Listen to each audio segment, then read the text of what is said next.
dos livianitas, que son 4 gramitos cada una, y su nombre de supernales aéreas que están ubicadas, como ustedes lo están observando ahí, en la parte superior, ¿cierto?, de los riñones. Si yo hago un corte, voy a observar que hacia el centro tiene una porción que se llama la médula renal, y hacia afuera la corteza, perdón, médula supernal, y hacia afuera la corteza suprarrenal. Entonces tiene dos componentes, la médula suprarrenal y la corteza suprarrenal. Esa médula es el 20% de toda la glándula y está más relacionada con la secreción de catecolaminas. Las catecolaminas son la adrenalina y la noradrenalina, y también, lógicamente, que ellas están relacionadas con el sistema nervioso simpático. Todas sus acciones de las que ya hemos hablado poco a poco. Si hablamos de la corteza, y entonces ya vamos a referirnos a estas, si esta es la médula, vamos a referirnos a esta y estas zonas, se llaman zonas, y dependiendo de la zona recibirán su nombre. La más externa, que es esta amarillita que estoy mostrándoles acá, esta más externa, se llama zona glomerular. La que le sigue, que es la zona más amplia, se llama zona fascicular, y la más pegada a la médula se llama zona reticular. Esta zona glomerular también se conoce como zona de los mineralocorticoides. La zona más amplia también se conoce como zona de los glucocorticoides, y la más pegada a la médula se llama zona de los andrógenos suprarrenales. Bien, recordemos un poquitico la zona glomerular. Hace parte del 15% de la corteza, está por debajo de la cápsula y se encarga de sintetizar una hormona muy importante desde el punto de vista hidroelectrólico y de la presión arterial, que se llama la aldosterona. Tiene una particularidad importante que ustedes no pueden olvidar, y es que ella no sigue el eje normal CRH-CPH, sino que está controlada por la secreción de angiotensina 2 y de potasio. Si angiotensina 2 y potasio están elevados, ellas se elevan. Bueno, aquí estamos. La siguiente zona es la zona fascicular. Esta es la media más ancha, ocupa el 75% de la química, 75% de toda la glándula, de toda la corteza suprarrenal. Y esta sí se rige por el eje CRH-ACTH, ¿cierto? También secreta pequeñas cantidades de andrógenos y estrógenos. Y por último tenemos la zona reticular, que es la más profunda de todas, las que están más pegadas a la médula suprarrenal, y lo que hace es secretar andrógenos suprarrenales como el DHEA o androstenediona, pequeñísimas cantidades de estrógenos y pequeñísimas cantidades de glucógenos. Al igual que lo que sucede con la zona fascicular, esta zona también acepta el eje CRH-CTH, ¿verdad?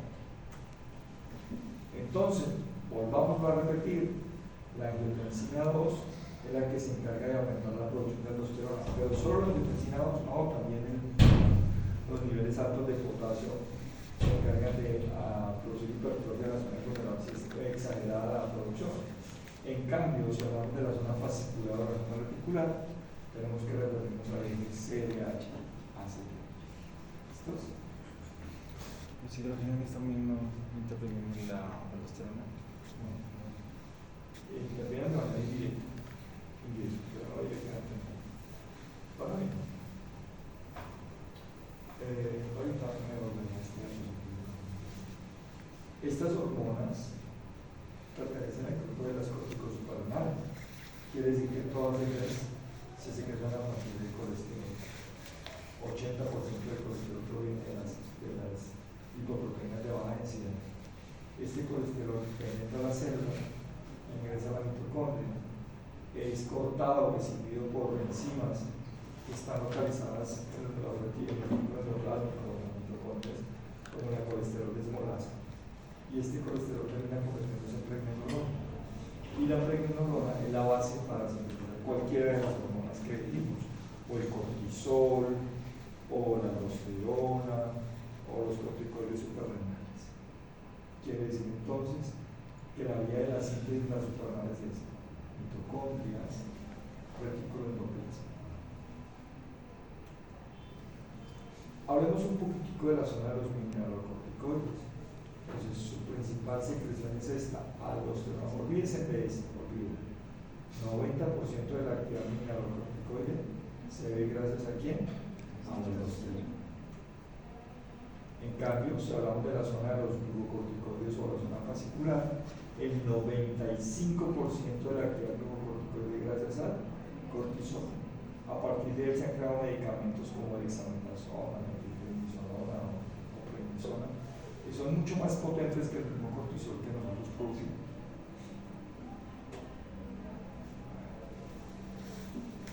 Entonces, una de las características que tiene el cortisol es que no le gusta viajar solo, sino que se pega a proteínas, lo mismo que hace la T3 y la T4. Específicamente en este caso a la transcortina o a la globulina fijadora de cortisol que están en el plasma y que lo que hacen es que atrapan el cortisol y lo llevan a los tejidos para que puedan hacer su efecto. La vida media es de 60-90 minutos de cortisol, mientras que la vida media de la aldosterona es mucho más corta, solamente 60 minutos. 60 minutos. ¿Qué pasa cuando ya no necesitamos más cortisol o cuando ya no necesitamos más aldosterona? Son llevados al hígado y allí en el hígado son metabolizados, conjugados con ácidos como el ácido glucurónico y eliminados del cuerpo. Ya no necesitamos más. El hígado se encarga de metabolizarlos para que después puedan ser eliminados por orina o por heces, sobre todo por orina. ¿Qué podemos decir de la secreción y la concentración diaria de cada uno de ellos? La aldosterona tiene una concentración normal de 6 nanogramos por 100 mililitros y una tasa de secreción diaria de 150 microgramos día. Miren la diferencia con el cortisol. La concentración normal es de 12 microgramos por 100 mililitros y la tasa de secreción de 15 a 20 miligramos por día. O sea, es mucho mayor la del cortisol que la aldosterona. ¿Qué efectos tenemos? Y empecemos a hablar de la aldosterona. Entonces, ¿cómo actúa la aldosterona? Tiene efectos, así como hablamos de la ADH, que no solamente actúa en el riñón, pues la aldosterona tampoco actúa solamente en el riñón, también actúa en el tubo digestivo, también actúa en las glándulas sudoríparas. Aumenta la reabsorción tubular de sodio y la secreción de potasio. ¿Y a qué hace referencia cuando hablamos de reabsorción tubular de sodio y secreción de potasio? Recuerden ustedes que secreción es todo lo que quiere decir que va del túbulo a la sangre. Y secreción todo lo que va de la sangre al túbulo. ¿Estamos de acuerdo? Entonces cuando estamos reabsorbiendo, entonces ¿qué hace la aldosterona? Que coge el sodio que íbamos a botar por el túbulo y lo devolvemos a la sangre. ¿Y qué hace con el potasio? Que como estaba en la sangre lo ponemos en el túbulo. Miren que yo no estoy hablando de excreción, sino de secreción. Ahora bien, ¿qué pasa si un paciente tiene exceso de aldosterona? Pues aumenta la reabsorción de sodio y al aumentar la reabsorción de sodio, el sodio arrastrará agua, y al arrastrar agua aumentará el líquido extracelular y esto hará que aumente el retorno venoso y por lo tanto todo lo que ustedes ya saben y por último, la presión arterial. Recordemos que la aldosterona hace muy poco efecto sobre la concentración del sodio plasmático. ¿Qué otros efectos podemos tener con la aldosterona? Si está en exceso puede producir hipopotasemia. Y esa hipopotasemia me puede llevar al paciente a debilidad muscular, tener bajos niveles de potasio en sangre, puede llevar a que el paciente tenga debilidad muscular. El déficit induce hiperpotasemia y toxicidad cardíaca. Al contrario, si lo que tiene es muy poquita aldosterona, pues hará que se acumule el potasio y el potasio puede ocasionar alteraciones en la contractilidad cardíaca, específicamente el diástole, produciendo toxicidad de la misma. El exceso o aumento de la secreción tubular de iones de hidrógeno con los consecuentes alterosis, es lo que usted decía, que Yo les dije hace rato que aumenta la secreción de potasio. El potasio cuando se secreta, entonces quedan grandes cantidades en el túbulo para ser excretado, pero parte de lo que se va a excretar se reabsorbe en el túbulo colector y se intercambia por hidrogeniones. Eso es en un paciente normal, haciendo que perdamos algunos hidrogeniones pero recuperemos potasio. Se reabsorbe todo el potasio, eso para después en renal se nos vamos a dar cuenta que no, pero que se pierden muy poquitas cantidades. En cambio los hidrogeniones sí se pierden un poquito más. Ahora bien, si tenemos un exceso de aldosterona, o sea, tenemos muchísima aldosterona, entonces ya tendremos mucho más intercambio de potasios por hidrogeniones, se perderán algunos potasios, pero también se perderán muchos hidrogeniones, haciendo que tengamos menos hidrogeniones en el cuerpo, llevando al paciente a un estado de alcalosis. En este caso es una alcalosis leve. Como les dije, la aldosterona no solamente actúa en el riñón, sino que estimula el transporte de sodio y potasio en las glándulas sudoríparas, en las glándulas salivares y en las células epiteliales intestinales, ¿verdad? Quiere decir que su acción es mucho más grande de lo que uno cree, no solamente uno se queda solamente en el riñón, pero fíjate que actúa en muchos más sitios. ¿Cómo lo hace? Recordemos que la aldosterona es un primer mensajero y como primer mensajero no es ella la que hace las cosas. Ella le ordena a las células donde actúa que haga las cosas. ¿Y qué le ordena? Veámoslo acá. Primero que todo, ella tiene que entrar a la célula donde va a actuar. En este caso, a la célula del epitelio tubular. Lógicamente, se une a su receptor citosólico y este a su vez lo difunde hacia el interior del núcleo, haciendo que la hormona le dé órdenes en el núcleo al DNA. Estimula algunos genes, produciendo ARN mensajero. Este ARN mensajero sale al citoplasma, busca los ribosomas y les dice una cosa interesantísima, y es que cree más sodio y potasio ATPasas. O sea que la orden que da la hormona es aumentar la producción de sodio y potasio ATPasas como tal. Eso en realidad es lo que hace. Pero además le dice, no solamente sodio y potasio, también metamos a los hidrogeniones. Entonces aumente la cantidad de proteínas transportadoras de membrana tipo sodio, potasio o potasio hidrógeno. Haciendo así que podamos hacer eso que dijimos hace rato: reabsorber sodio, secretar potasio, reabsorber potasio, secretar hidrogeniones y por último excretarlos, gracias a esas bombas que se crean. Entonces no es la hormona, no es la aldosterona la que va y le dice, venga, hagamos esta vaina y arranque con manera de reabsorber. No, ella no es la que reabsorbe, ella no es la que come. Ella le indica a las células qué es lo que tienen que hacer. ¿Estamos de acuerdo ahí?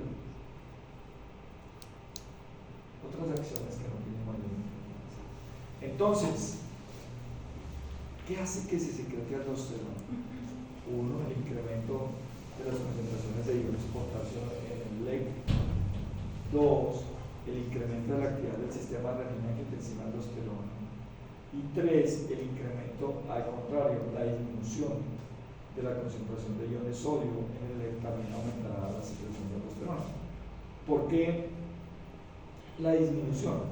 Porque si yo lo que hago es reabsorber sodio, pues mal haría en secretar aldosterona cuando tengo el sodio alto. Si el sodio está alto, ¿para qué secreto aldosterona? Ya la aldosterona ya no necesita reabsorber más. Al contrario, ¿cuándo necesito aldosterona? Cuando el sodio está bajo en sangre. Bajo en sangre. Ya dijimos que una de las particularidades que tiene la aldosterona es que no acepta el eje. El 95% de la aldosterona secretada lo hace gracias a los niveles de potasio, a los niveles de angiotensina 2 o a los niveles de sodio, pero no a los niveles de ACTH. Muy poquito es lo que en realidad actúa y fisiológicamente en realidad no acepta así. ¿Listos? ¿Preguntas hasta ahí?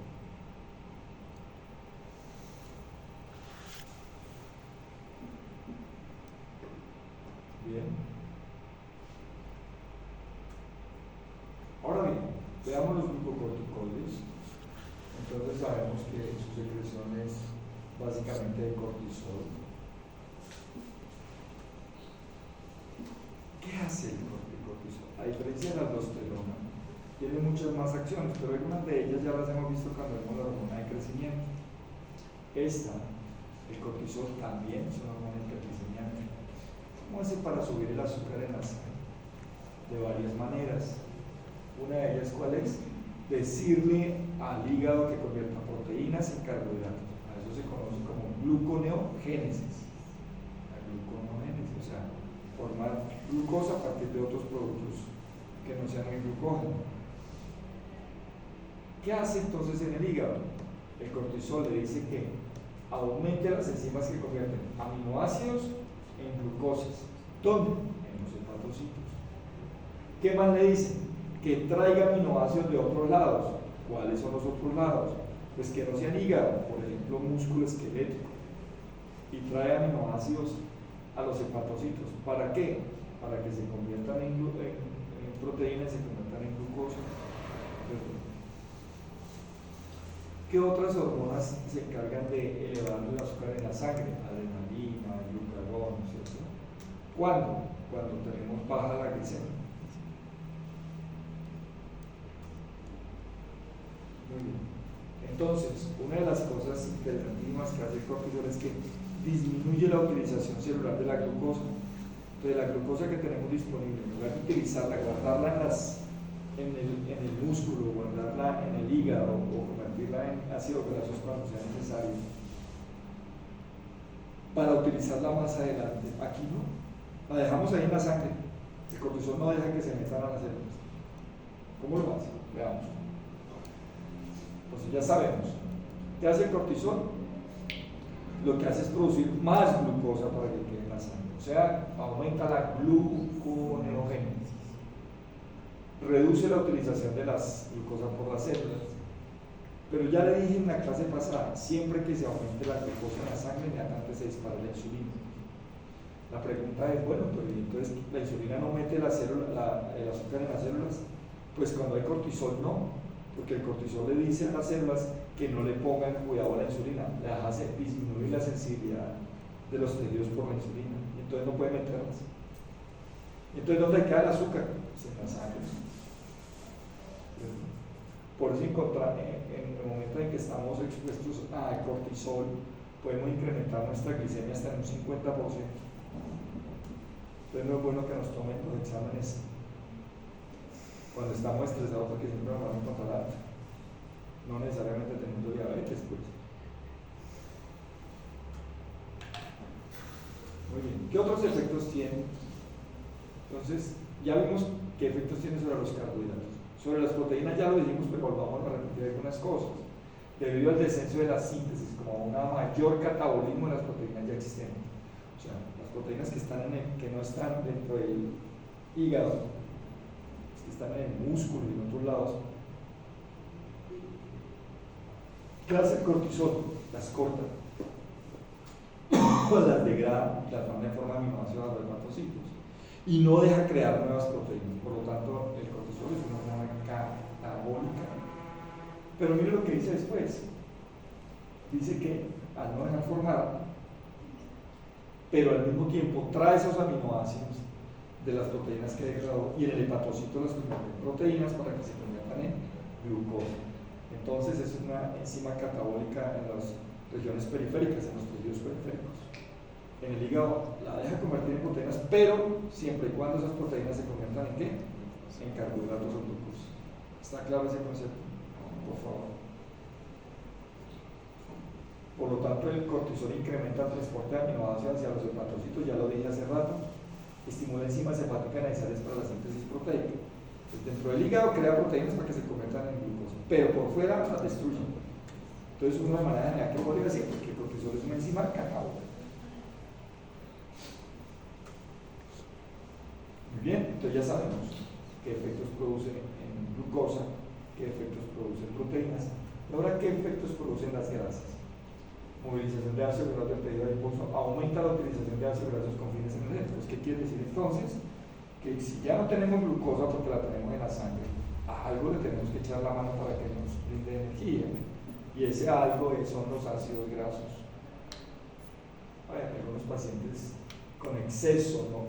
Esto es normal, cuando nos estresamos en el día y utilizamos un poquitico de ácidos grasos, en el día a día, o cuando estamos más estresados, pues utilizamos más. Pero si un paciente tiene una patología en la cual comienza a tener descargas excesivas de cortisol, pues hará que utilice los ácidos grasos hasta donde pueda.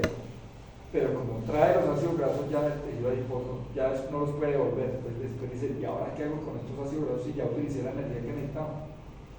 Entonces los acumula en cuello y en cara, y forma el cuello de búfalo y la cara de una gallina. Pero eso es una patología, no lo normal. Eso es en pacientes que tienen una patología que se llama síndrome de Cushing. ¿Vale? Bien, ya vimos qué hace entonces el cortisol con las grasas, ya vimos qué hace con los carbohidratos, ya vimos qué hace con las proteínas. ¿Por qué se le llama la hormona del estrés? Porque cuando uno se expone a estrés físico o neurógeno, inmediatamente la ACTH aumenta su secreción y inmediatamente, pues acuérdense que el cortisol sí acepta el eje, entonces comienza a secretar cortisol. ¿Cómo en qué casos? Como cuando tenemos traumas, cuando tenemos infecciones, calor intenso, frío intenso, cirugías, se comienza a secretar. ¿Y qué pasa? Pues que comenzamos que ese cortisol me sirve. Ya vimos cómo sirve para la glucosa, ya vimos cómo sirve para las grasas, ya vimos cómo sirve para la proteína. ¿Y qué otras cosas hace? Por ejemplo, en el sistema inmunitario produce efectos antiinflamatorios, como si uno estuviera tomando un ibuprofeno, un naproxeno, un acetaminofén. Entonces bloquea las primeras etapas del proceso inflamatorio antes de que éstas se inicien. Si la inflamación ya inició, entonces favorecerá la desaparición rápida de esa inflamación y sobre todo acelerará la cicatrización. Quiere decir entonces que él deja actuar los procesos inflamatorios de nosotros que nos defiendan, pero los para, dice ya no más, que pueden volverse excesivos. Y además hace una cosa importantísima, y es que nos ayudan a la cicatrización rápida. Entonces todas esas cosas son muy buenas. ¿Cómo hace para manejar el sistema inmunitario? ¿O qué cosas hace?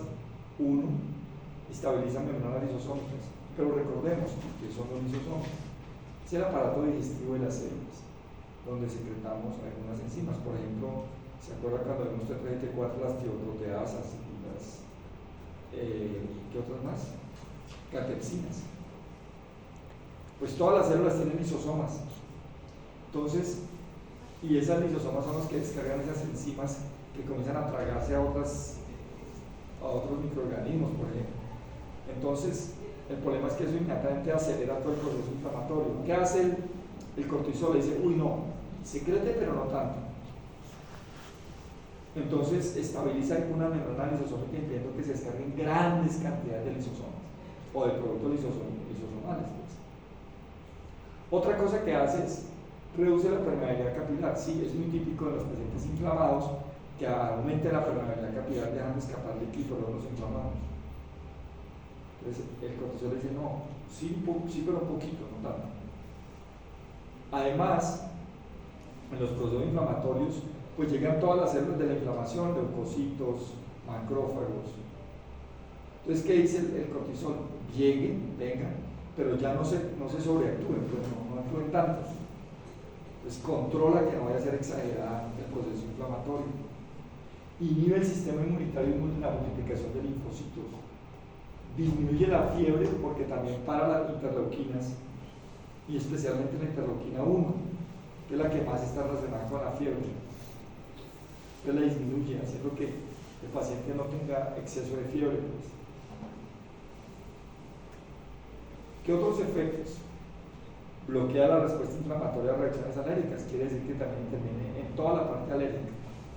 Pero si un paciente, además de un trauma o una cosa está inflamado, o va a sufrir un proceso inflamatorio pero secundario, una alergia, entonces la disminuye, sobre todo afectando linfocitos B, disminuyendo linfocitos B y inmunoglobulina E, que está relacionada con la inflamación en las alergias. Sobre células infecciosas y sanguíneas, enfermedades infecciosas y sanguíneas, reduce el número de eosinófilos y linfocitos y aumenta el número de linfocitos.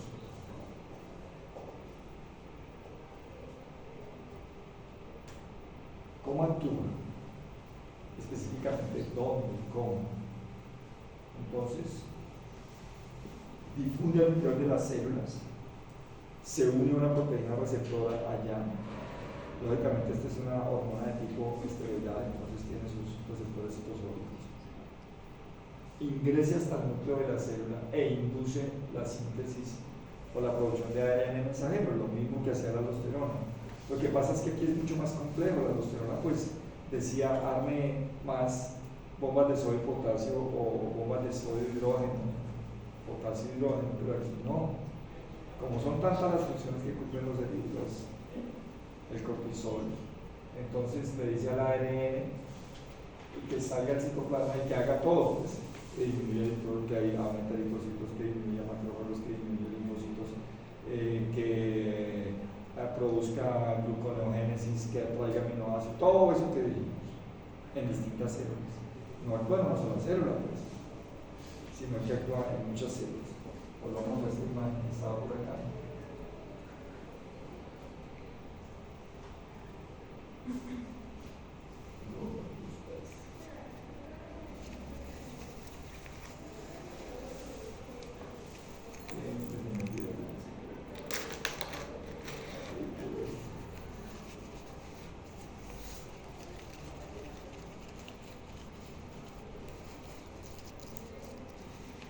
Entonces lo que tenemos ahí es el hipotálamo, que cuando se enfrenta a cualquier tipo de estrés que lo excite, inmediatamente manda una orden a la hipófisis para que secrete a través de la CRF o CRH, ACTH.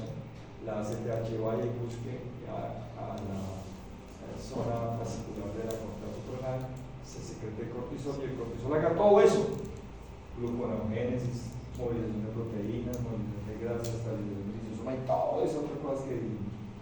Entonces dije aquí que el estrés mental puede causar un aumento de la secreción de ACTH. Se cree que este es el resultado de una mayor actividad del sistema límbico, especialmente en la región de la amígdala y el hipocampo, que a su vez transmite señales al hipotálamo posterior para que se secrete CRH.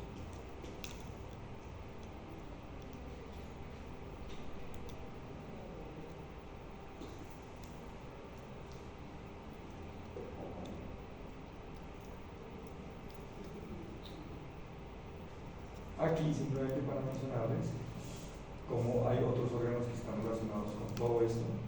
Miren, por ejemplo, aquí está el riñón, por aquí estamos hablando de la aldosterona, si la ven acá. Y entonces, ¿qué pasa cuando está estimulada? ¿Cierto? Y aquí estamos hablando del cerebro con la CRH, ACTH, ¿cierto? Y lo que tiene que ver con la zona de ella y no exclusivamente con la zona de la aldosterona, que es vino. En cambio, la renina, angiotensina o los niveles de potasio son importantes, aumentando la efectividad de la exploración del volumen, aumentando el volumen celular y la presión sanguínea. ¿Listos? Preguntas, por favor.